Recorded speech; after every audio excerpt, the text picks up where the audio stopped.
Welcome, everyone. Welcome. Happy Sunday. Happy Sunday. What's up? Megan Lee Joy, Jackie, Alyssa, Mason. What's up? Welcome.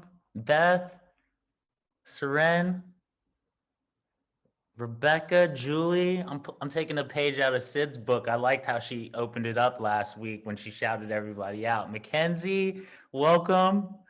Donna, good to see you. Gloria, good to see you as always, a regular. Lynette, Linz. Congrats, y'all. You showed up Sunday. It's Sunday empathy workouts, empathy and environmental justice with Earth Zine.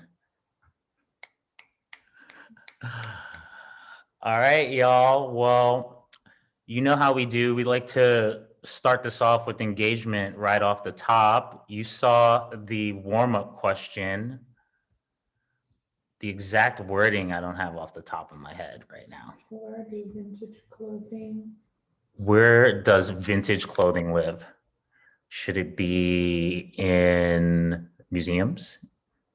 I'm actually wearing a vintage goodie right now. All vintage all the way, sustainability on theme. So where do vintage clothes and antiques belong? Museums, landfills, or real life? Who wants to chime in? You could just throw your hands up, or you can use the hand emoji. You can introduce yourself, tell us where you're calling in from, and answer. All right, I see Sid. Sid's up. I personally believe that clothes should be in museums and on people.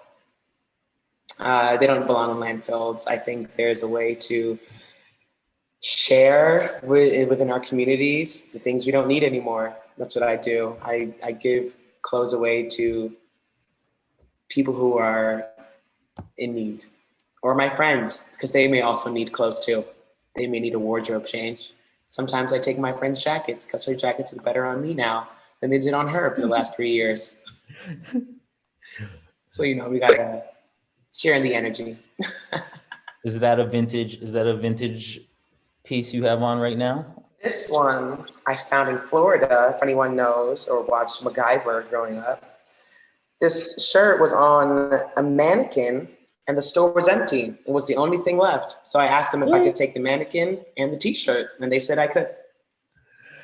That sounds so eerie. It's great. Anyone else? Anyone else got a vintage hobby?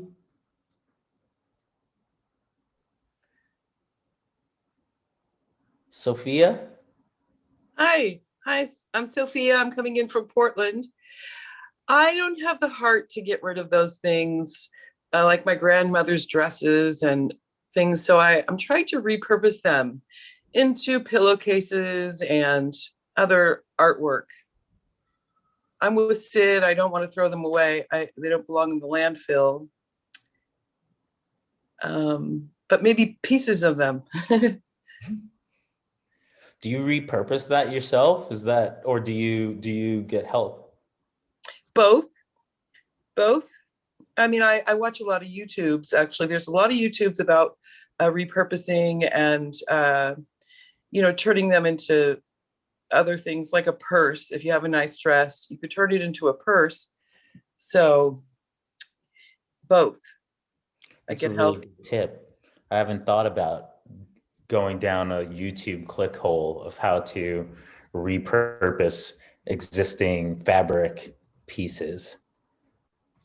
All right, anyone else want to chime in on this icebreaker question as we warm up? All right, Sid, take it away.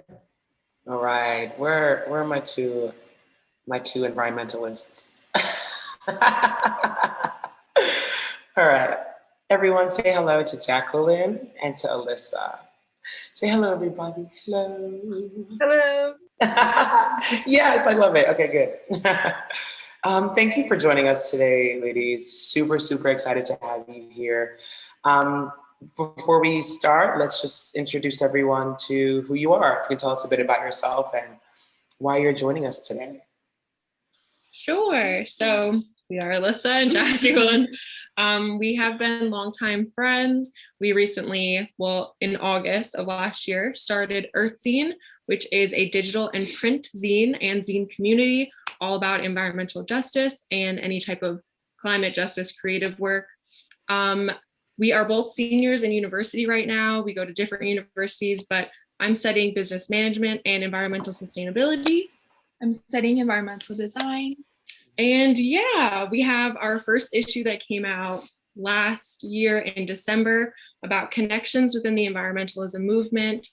And now we are working on our second issue, which is set to come out in June of this year, about seeds and sprouts. Yes. Yeah, well, we can get a little bit more into what that is because that sounds a little confusing. I love that, seeds and sprouts, but wow, kudos to you. I mean, in your last year, senior year of university, I mean, what has that been like, kind of creating your own publishing and sustaining that throughout this year? I definitely think it's been a learning process, like definitely. When we started, we didn't know what we were doing, like at all. I don't think we know now. We still don't know. This is very That's true. okay. Yeah. Like every time we do something, we're kind of just like learning on the way, trying to figure it out. And then just like, especially because it's our last year, trying to balance everything. Just figuring out like the best way to operate and what works for us. It's been difficult, but I think we're kind of like getting it a little. Yeah. I think it helps that we've known each other for so long. Yeah. We know how each other works. And the designing, something we had no experience with, working with team members, people we didn't even know. Yeah. And they've been so incredible to work with and so motivated and everything. So that's been so cool to have those like-minded people. Mm-hmm.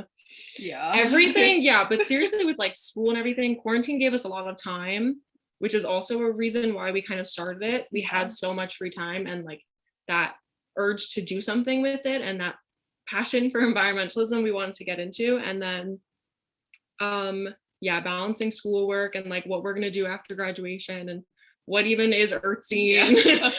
But it's been fun. So that's cool. Okay, all right, I like this. I like how you're utilizing the time that you have. I spent a lot of time staring at paint dry, so there's that. That's one way to spend it. Okay, let me ask you another question.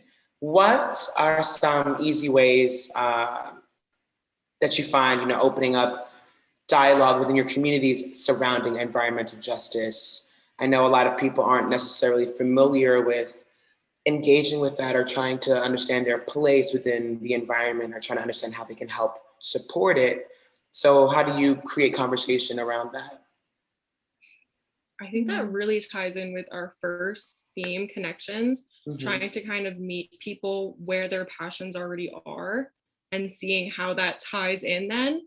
We did a collaboration with an incredible woman, Andrea, that is featured on our Instagram, and she's really passionate about sports. So we were like, okay, let's bring in that sports community, see how, if you're interested in sports, you should also be interested in sustainability and environmental justice.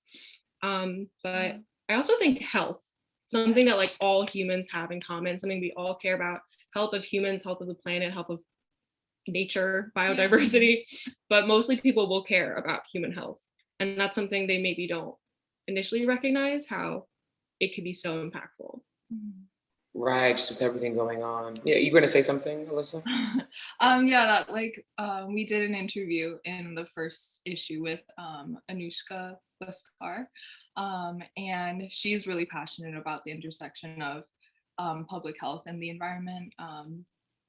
And I think she was saying in her interview that like to get into like intersectional environmentalism and just environmental justice in general, just trying to like see where your passions, like Jackie said, already are, and to see how that ties into environmentalism is like a great starting place for people who don't really know like where to start, because it is such like a big it encompasses so many things. It can be like really overwhelming. Yeah. Yeah, and I definitely feel you on that. As you guys are speaking, you know, I'm thinking about intersectionality, and I'm thinking about how environment intersections with movement. And I just got this like crazy, not crazy, but the image of dancers in a field, because there are no studios. People can't really be in studios like that right now. So it's like, how do we use the earth to help sustain us? Which leads me to my next question, sustainability. How sustainable is publishing? That's a fair a good question. one. Yeah. We've tried our best. Yeah. It is kind of like a dilemma. We're like, but we're printing, like we're using all this paper, and like the forms of binding aren't always actually sustainable, like the inks usage, and then just like the shipping, the carbon footprint. There's so much that goes into it, and I think we could so easily overwhelm ourselves. So yeah, that we also want to do. That's why we do digital also.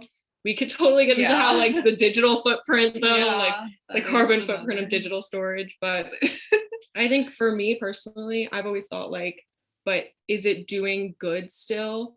Is it kind of like, is there a way to still balance it where maybe it is having a somewhat harmful impact on the environment, but we can do what we can. We can do like recycled paper, soy-based inks, I think we're using. Encourage people to reuse that paper to really like make it their own, not just throw it out.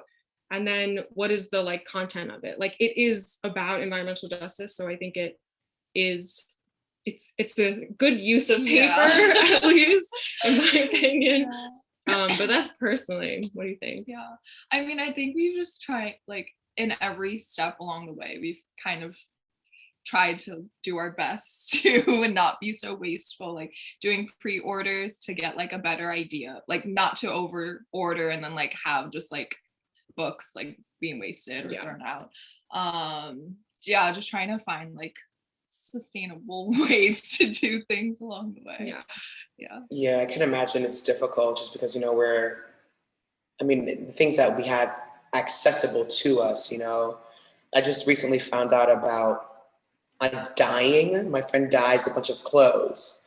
And so he's been using like avocado pits and onion skins. And I'm just so floored with the fact that he's not using these toxic dyes, using what's in his house. I'm like, you know, I wonder if that's something that could be used for like inks. Can I use onion ink, you know? And then maybe you can use that to print. It's so interesting. But I truly, truly love what you guys are doing. I think it is so beautiful. Again, that intersectionality is so vital. I'm gonna ask you one more question. My favorite question. We touched upon it in the IG. Your favorite verb. What verb are you using to activate yourself and or the community around you to get them involved in environmental justice?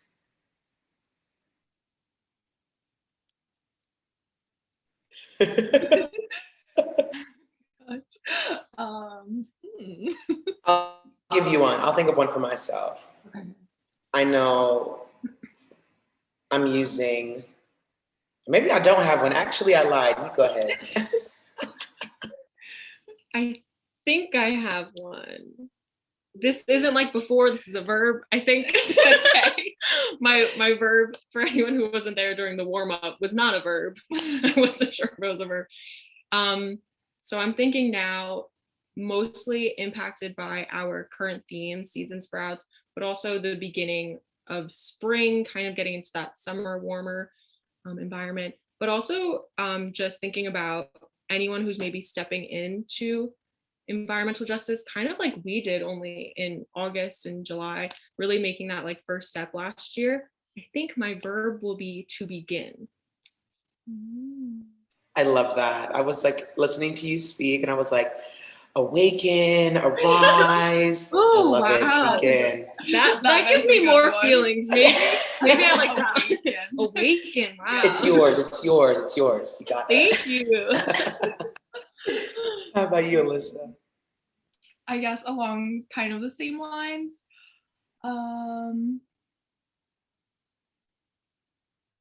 reflecting, reflecting like within ourselves, within the communities that we're a part of, just to get a yeah. Yeah, I think that's beautiful. I think the more we can reflect, and it kind of, what am I trying to say? The more we can reflect, the more we can be aware, I guess, with what's going on, be aware of each other and be in connection, in tandem with one another. So very on brand. We like that. Where can we find you? How can we find you? How do we get involved with you? Tell us more. Okay. Well, we have our Instagram platform. That's where our community really lives. It is at @Zine. That's like the end of Zine, yeah, at the end of magazine, Zine. Alyssa will throw it in the chat.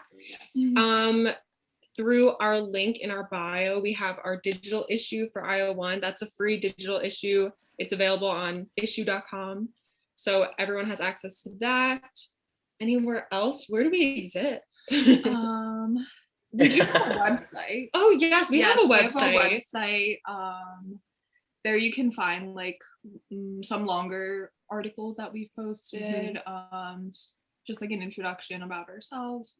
What else? And a submit form. A submission form. That might be fun to shout out. So we are always accepting submissions for Instagram, for digital and print issues. Always looking for any type of creative work, writing, art, photography, anything. And we are mostly looking to uplift marginalized voices. So please reach out to us if you're a creative person. I've got something for you. We love working with everybody. We do interviews, we do chats, or you can just send us your work if you like. So yes, we'd love to connect with anyone. Oh, thank you. Yeah, cool. You two are wonderful. Thank you so much for joining us today and just conversing with us. We are going to be submitting Trust and Believe. We've got things for you. Amazing. That's so exciting. Stick around. We're about to get into this grounding, and then we're going to play some games, yeah? All right, here we go. All right, everybody. It's Sunday, so you know what this means. Taking a moment to accept ourselves in the space and time that we're in. So if we can all close our eyes. And I'd like for all of you to just take a few deep breaths on your own time. And as you're thinking in yourself and taking these deep breaths, I want you to try to just start thinking about yourself standing in a field, an open field, somewhat tall grass, and trees all around you. And I want you to see these trees and breathe with them. Look at how they move. Feel how they sway. And I want you to just take a moment to just enjoy that moment. Every day, the earth is providing us an opportunity to breathe together, to see each other, to feel each other. Every day, the earth is giving us an opportunity to awaken and to revive and to revitalize. Every day is another opportunity to get in touch with the root of not only ourselves, but the root of this world. Our main provider, our biggest support system. And just keep breathing and keep feeling yourself again in this space. And I want you to think about how you can provide and give more of yourself to the earth. Whether that's through taking walks, Just feeling the air, whether that's sunbathing, whether that's dipping your toes in the ocean. I just want you to think about all the ways you can reconnect and revitalize yourself through the eyes of Gaia, through the eyes of this planet. It's a wonderful opportunity to feel your existence. Take another deep breath in. Yes, and take one more deep breath in. When you breathe out this time, let go any stress, anything that you've been holding on to. You don't have to hold on to it so tightly anymore because you're grounded and the earth is there to support you. Feel that earth beneath your feet and feel how it holds you, how it keeps you strong. Whenever you feel like you're just lost in the wind, always come back to that feeling in your feet, that feeling of your body, gravity pulling you down, right back into the root. And take one more deep breath. With that deep breath, let go of everything you don't need anymore. And if you want, you could shake it out a little. There you go. There you go. Y'all look so nice. Wow. Yes. Okay, Beth. I see that head roll. Yes. Luscious. Thank you, everybody. I'm going to pass it off to Megan Lee Joy. Sid, that was so delicious. Thank you. You're welcome. I loved that concept of grounding into the earth when you need support, but also the idea of when you're feeling lost in the woods, that you could breathe with a tree. I just envisioned, like, oh, if I'm feeling scared and lost in the woods, metaphorically speaking, I can go hug a tree. I can go hug that tree. And that tree will hug you back, okay? Yes. All right, you beautiful humans. Empathy workout time. Empathy and environmental justice is what we get to dive into today. And so, how it works is we will be creating a space to explore empathy and environmental justice. So, we'll be using the Actually Curious. Look how many decks we have now. We'll be using the Actually Curious game to explore empathy and environmental justice, and we will display the card question on the screen and then spend 3 minutes on each question. And after 3 minutes, we'll discuss the question as a community and move on to the next question. So it's a little mix up of our regular gameplay and our journaling gameplay, and we'll have some fun with it today. All right, are you ready? First question, 3 minutes on the clock. I wish I could share blank with humankind. I wish I could share blank with humankind. You can share this in the chat. You can get your journaling on. You can ponder in that beautiful head of yours. And in a few moments, I wish I could share blank with humankind.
at the 50% mark.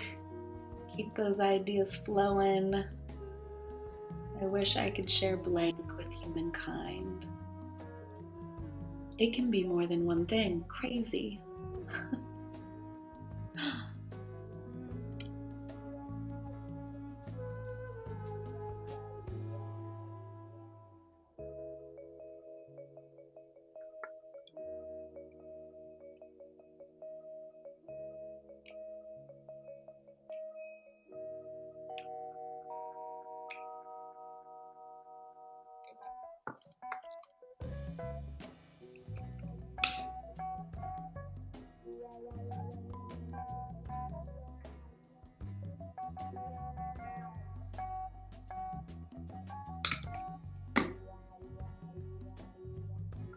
All right, final 30 seconds to wrap it up.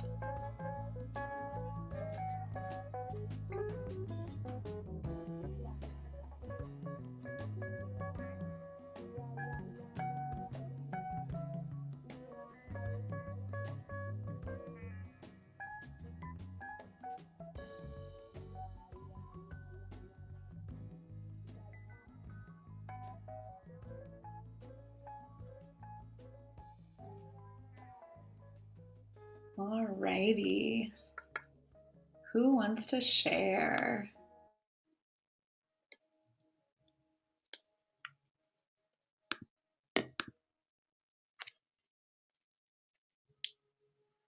Get to share blank with humankind. Let's see what we have in the chat first. Ooh, yes, yes, yes, guys. I wish I could share prosperity with humankind. That was Sid. Carolyn, I wish I could share balance with humankind. Seren, I wish I could share safety and protection with humankind. Sid, I wish I could share prosperity in reciprocity with humankind. Yes. Sophia, I wish I could share patience with each other with humankind. Absolutely. Mason, I wish I could share inner peace with humankind. Claudia, I wish I could share a deep sense of inner peace and acceptance with humankind. I'm loving these themes, these vibes that we all collectively have. Sophia, I wish I could share the importance of self-love and acceptance with humankind. I have a friend who works to heal your gut biome and very strongly thinks that your ability to heal yourself is directly linked with your ability to heal the earth. So we get to do it first. I wish I could share listening to our bodies, speaking my language with humankind. Donna, peace and everything I've learned about having empathy and shifting to an open learning mindset and away from judgment and focusing on winning, being right. Beth, I wish I could share all of the love within me with humankind. Girl, you can share that and just all the love in the world. Yes. Qualms, I wish I could share understanding with humankind. Ivy, I wish I could share safe spaces with humankind. Michael, I wish I could share clarity of purpose with humankind for Earth Day and appreciation for nature and green space. Yes. Jacqueline and Alyssa, we wish, oh no, it just went away. We wish we could share gratitude and pure joy with humankind. Yes, yes, yes. I wish I could share my hopes and fears and make a connection with anyone out there and let them know they're not alone. Beautiful. All right, you guys, does anyone want to use their voice and expand on what came up for them, what their experience was, what their share was? I'd like to speak. Yeah. I wrote down that I wish I could share prosperity and reciprocity, because I've been having this kind of thought over the last week that when people look at other people sometimes and they see what they have, they we want what they have because it's prosperous and it looks positive. And I think something I've realized about that this week was the reason why I think when people might look at what I do and engage with that and say, hey, I want that. I literally realize it's because I'm open to sharing in that prosperity because I know it'll come back. So I'm really trying to get more people to really see the value in reciprocity, in the value in sharing, because it's only because of that I am uplifted in every sense of the word. So I've really been tethered to that phrase, reciprocity in prosperity in reciprocity. I think if we could find more ways to emulate that, we could really have a better world, for real. Yeah. That's beautiful. I love that concept. Yes. Actually build on that, Sid, because funnily enough, I wrote a Medium article for today and for the intention that we're going to share at the end. But I really reflected on being in a position now to spread generosity, to help be a catalyst of like engaging community like this on many different ways. I don't need to go through it, but this time last year, I had to just like really, really dive in on what it meant to invest in myself. I haven't been that active up until very recently in environmental justice.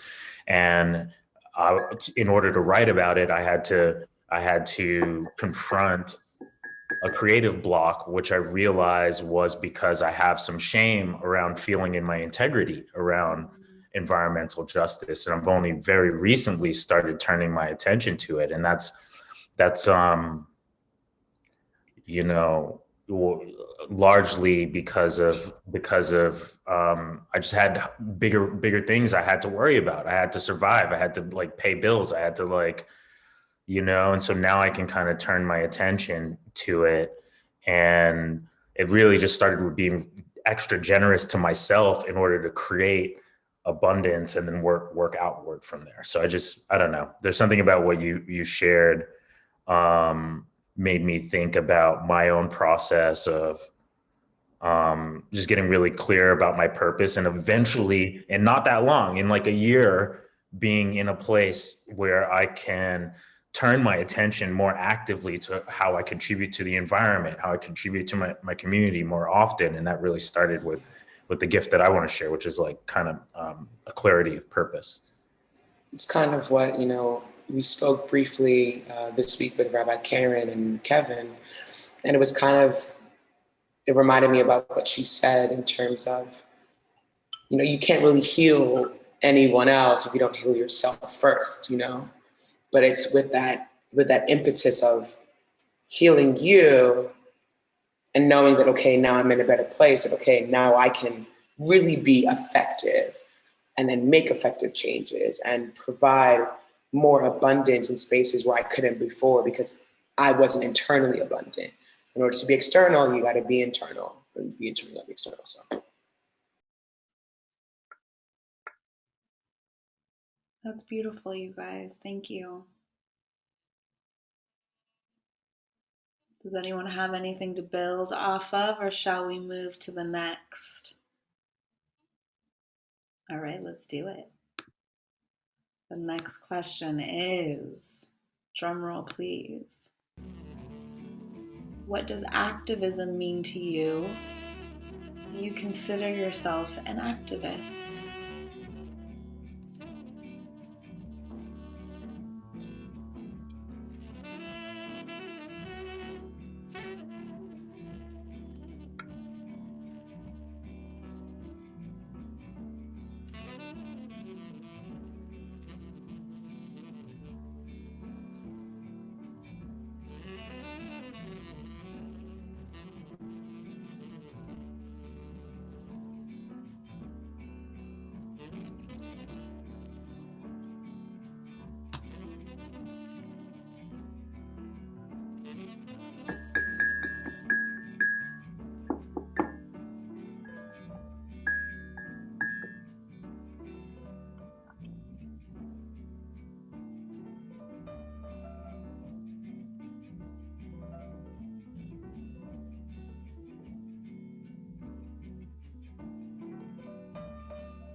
1 minute left.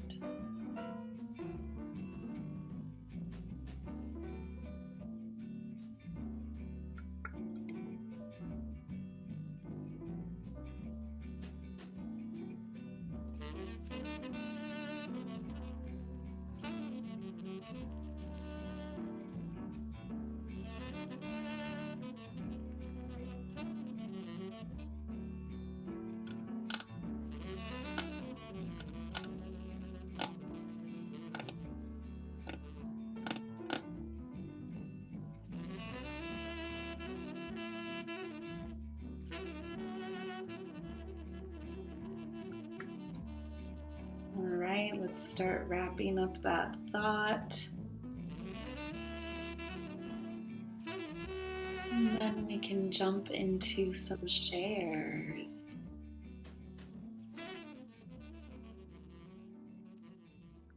Alrighty. Who is ready? Who wants to voice what they discovered?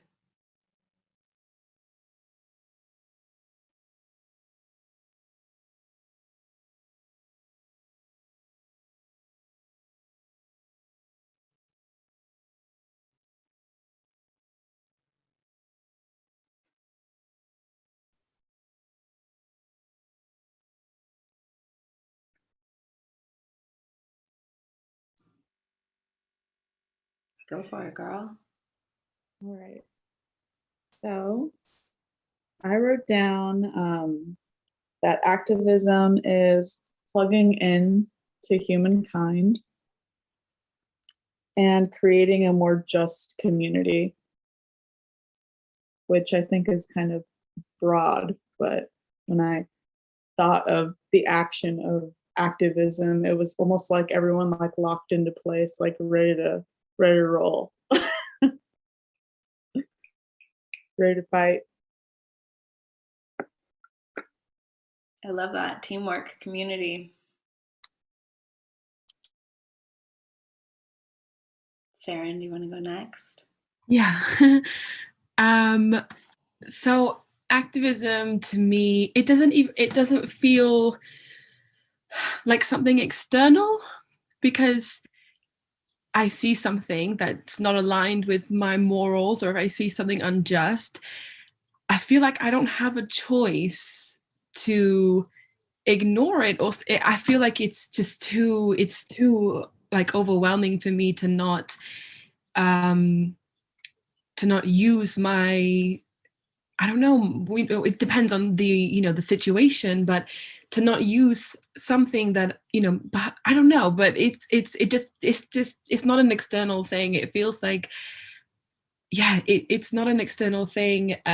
So for me, that's what that means to me. But I do consider myself an activist, because I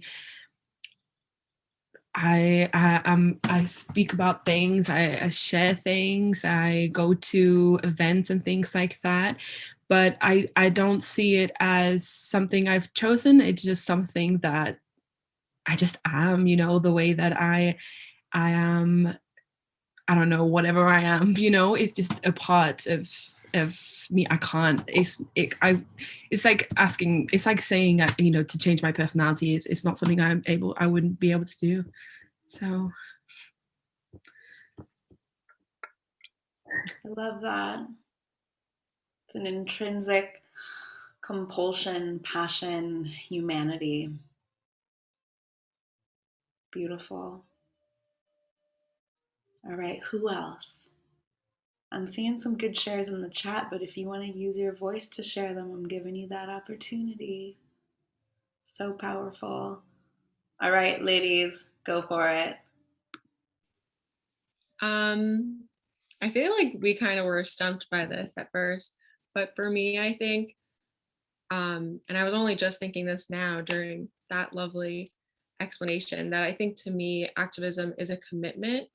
And I think it is very internal. It's something you have to think about for yourself first, kind of like with the reflecting that we spoke about earlier. And I think it's a commitment to make the world a better place for the people.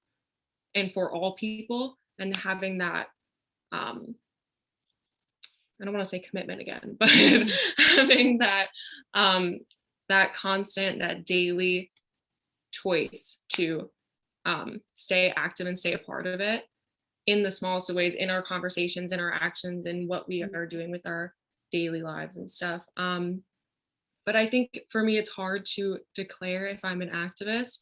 And I think it's unhealthy to compare. But when you see how much people who are activists do every day, I'm like, oh, but I don't do that. I don't do enough. I'm not technically an activist. I don't go to every event that I could. And I think that is harmful in a way to think like that. So maybe I think I am. I don't know. I think I'll have to sit with that for a minute. But yeah, that's a good question. Mhm. I'm not sure. Yeah, I think like what Seren said, sorry if I mispronounced your name, but really like reflecting within yourself, seeing what morals and values you hold, and then really incorporating that into just your everyday life, and finding ways to like, yeah, really just putting it into practice, like, and it being a commitment. Are you an activist, Alyssa?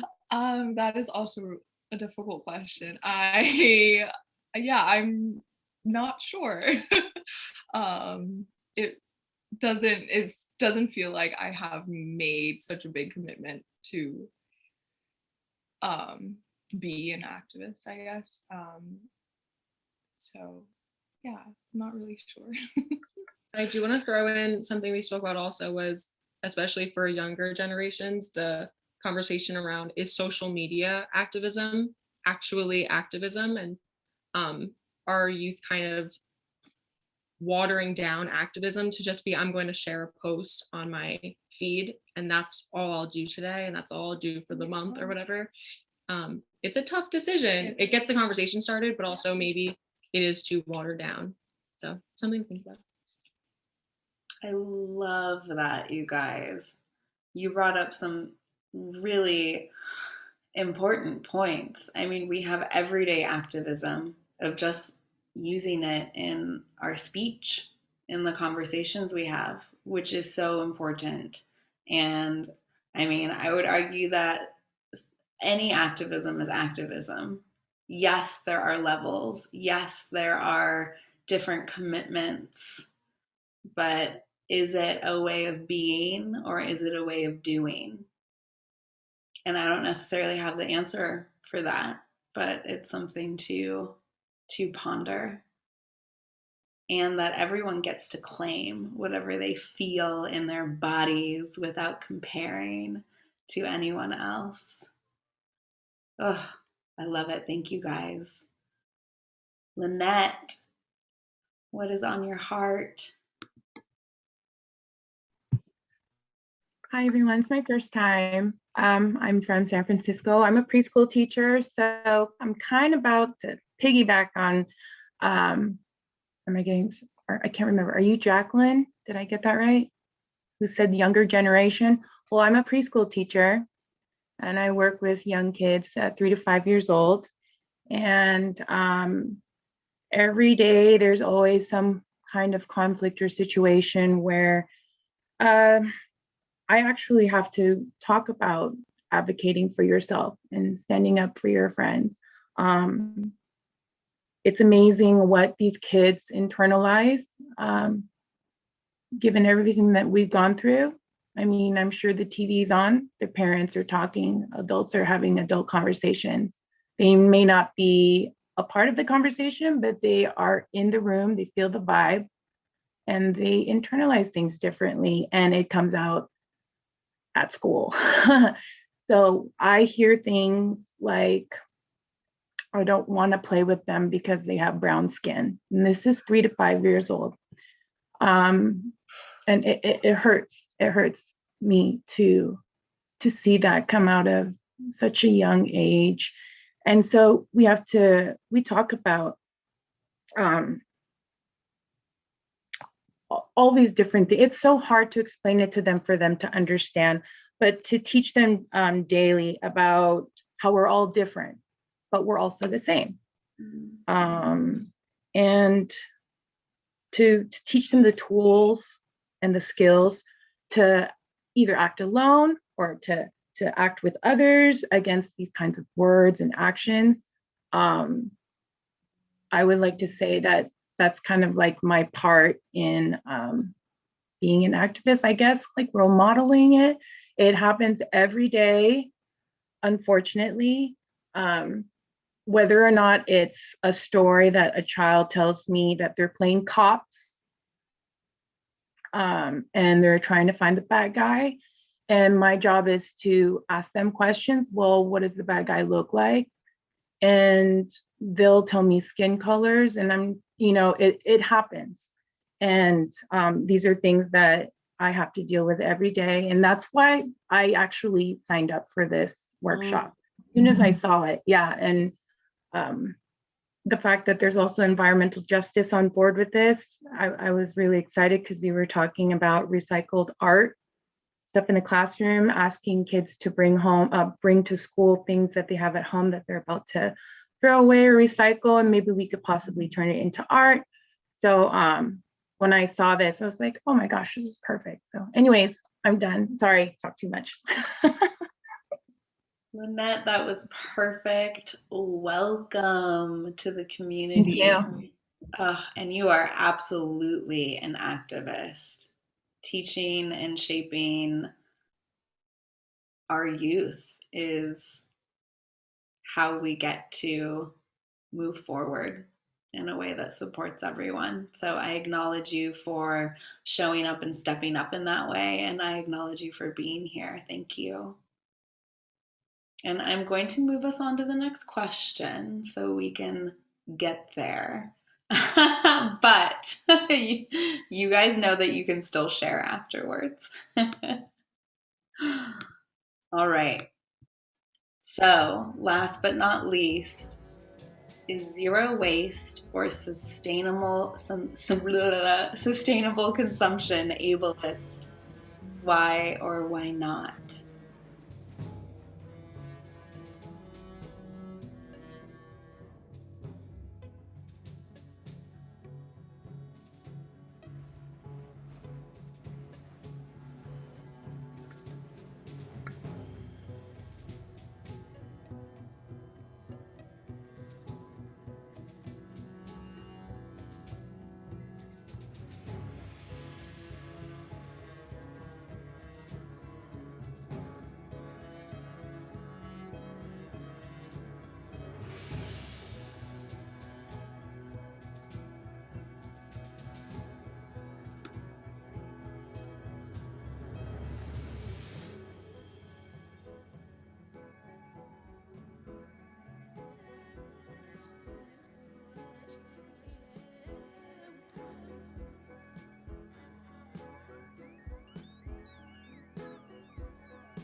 All right.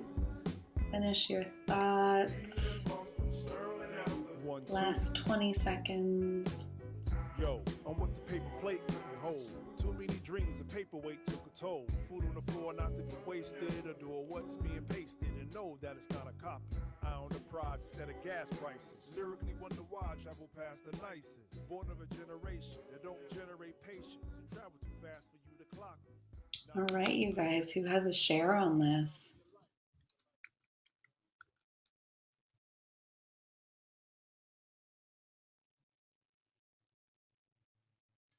Okay, I'm going to read the two that we have in the chat just to warm us up.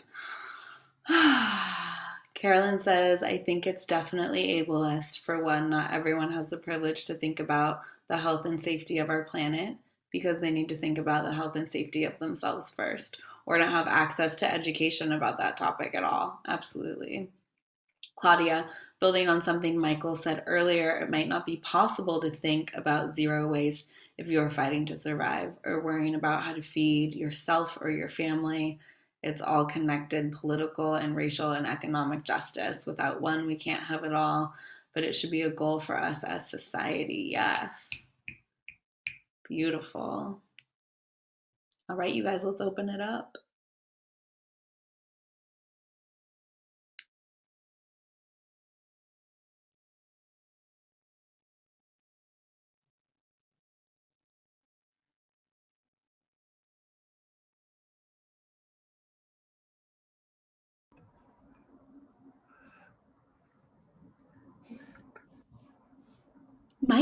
Michael, go. I went with the IRL hand raise. Well, I think the thing I'm feeling moved to comment on is almost like piggybacking on the last question. Where my thought is like this is almost this naive wanting to be an activist for this naive like way of seeing or being that's like curious and sees each other and the planet as our friends that we want to take care of. Like it's not as concrete. I can't like I'm not going to be I wouldn't feel credible on a stage of like a Black Lives Matter movement speaking about what it means to be Black and hardship in this country. Even though I've gone through that, I wouldn't feel credible there. But I feel so passionate about saying like, I don't know. I wish we could almost like open up the aperture that people could believe that we could see each other as friends versus foes, including the planet. So with that, what is the question? Sorry, I'm just going with it from like Yeah, it is basically ableism. Yeah. sustainability ableism. So with that, I'm always thinking about how, society or what we see in the media or what we sometimes perpetuate creates these needs that are material, these needs that are artificial, and like we don't get to learn this like really simple gift that, granted, I'm not saying everyone has access to green space, but even thinking back, I mean, I grew up in the 80s in Bed-Stuy, and it was really rough. It was in the middle of the crack epidemic. I still had at least some access to green space, and I just didn't even really know how to appreciate it. And neither did my parents didn't embrace that. And so I guess what I'm saying is, I do believe that it is somewhat socially and economically ableist, but I believe that eliminating that barrier doesn't necessarily need to be as hard as we think. There could be some simple solutions that create green space and then create appreciation, because even you think about like access to food. If you can't create like the psychology and like to clean foods and healthy foods, if you can't also create the psychological underpinning or the education necessary, then it won't take. So I'm just wondering if we can almost push back on it being hard and find the ways that we can onboard and create like a ripple effect, like a positive ripple effect. That's it. I think that's key. What can we do?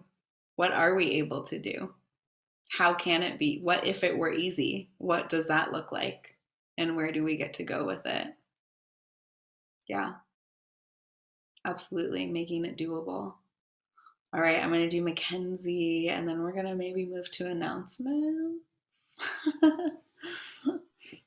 Yeah, just kind of like related to what Michael was talking about. I think like in in environmentalism in general, like, which is a huge problem in environmentalism that it's only been confronting recently, is like the way in which the conversation can be so one-dimensional and isn't really creating space for people to do what works for them. And I recently did a unrelated bystander intervention training with Hollaback, which was really amazing. And I would 10 out of 10 recommend anyone to do it. But something that bystander intervention training, which has been around for a long time, does really well is they focus on how there's all these different ways that you can be involved as a bystander and how you can choose the one that's good for you, because there's all these different strategies. So they have like the 5 Ds. You can directly confront the situation. You can delegate to someone else. You can try to kind of like delay or like diffuse the situation in an indirect way, and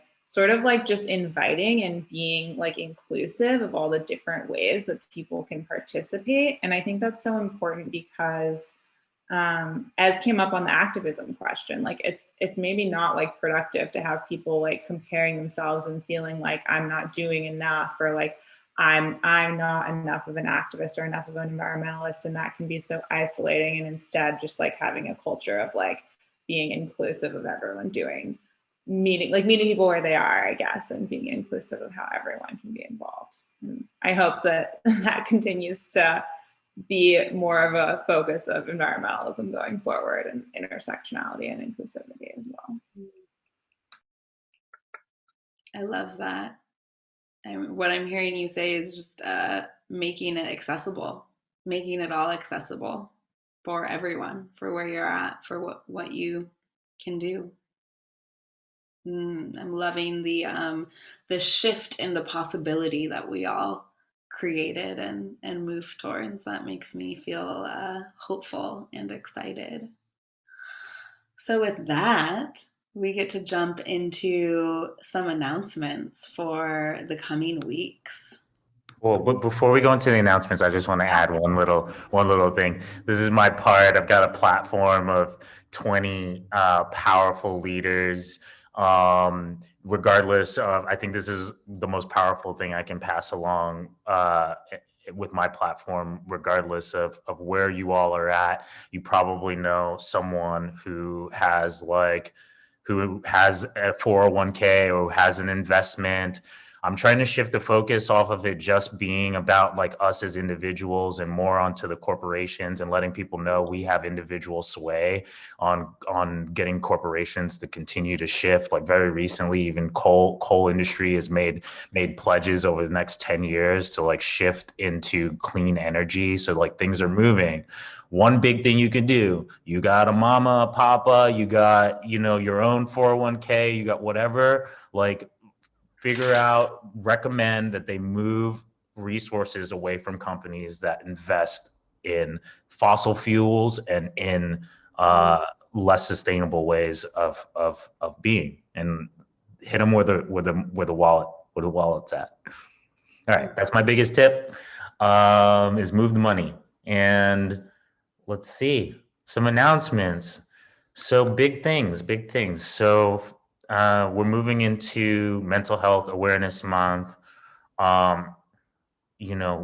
In the spirit of gratitude and abundance, we really looked in at the powerhouses that we have right here in our community here at Actually Curious Empathy workouts. And we're going to lead off the month with Megan Lee Joy, who's going to help us. If she was going to be flexing some of her newly minted skills coming out of graduating magic school and adding more tools to her tool belt of amazing healing powers, she's going to be leading us in a session that explores radical self-compassion. So big snaps to Megan Lee Joy. Thank you. Can't wait for that session. Following weekend will be the weekend of Mother's Day, and Synead will be leading us that week, and she'll be inviting her mom to join us in a creative exploration of our inner children. So I can't wait for that. And finally, we're on the last sprint. Shout out to Rebecca and Caroline. The last sprint of the Human Rights Edition. It's going to be released on Memorial Day, the ceremonial anniversary of the death of George Floyd. So another big moment in our movement to spread empathy. We have a lot of announcements coming up for the end of May, and some big things coming out to help really propel this movement to spread empathy around this launch. And thank you all who've submitted to that. Some of you are in the community right now. And that's it. Let's move on to our intention for the week, which is I am intentional about my role in the collective, which is a perfect culmination to all the discussion we had, all the almost teaser to self-compassion.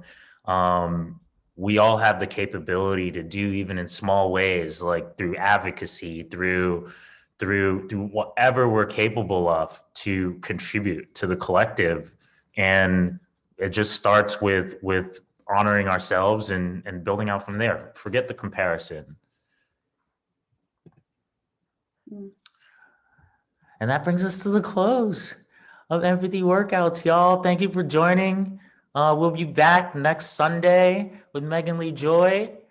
Follow us on Instagram. You can get the cards on actuallycurious.com, and look forward to seeing you soon. Thank you, Jackie. Thank you, Alyssa. Thank you, everyone. Enjoy your Sunday. Thank Thank you. you. Bye, guys.